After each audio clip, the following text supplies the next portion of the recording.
In this video, I'll show you how to change wallpaper of Chrome. This video is only for educational purposes only. Make sure what I'm going to show you in this video. Now open up your Chrome. So this is our Chrome. So this is currently the white and dark mode. And if for any reasons you love to change it for your own preference, you can be able to see this customized Chrome here. Click on it.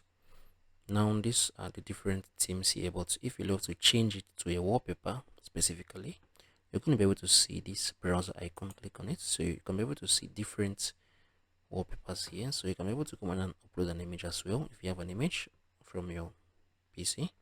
So I want to use this. I'll click on it. So you can come in and select different ones. So I can choose, let me say this one. So once I'm done, I'm gonna go back. So yeah, I just customized our profile.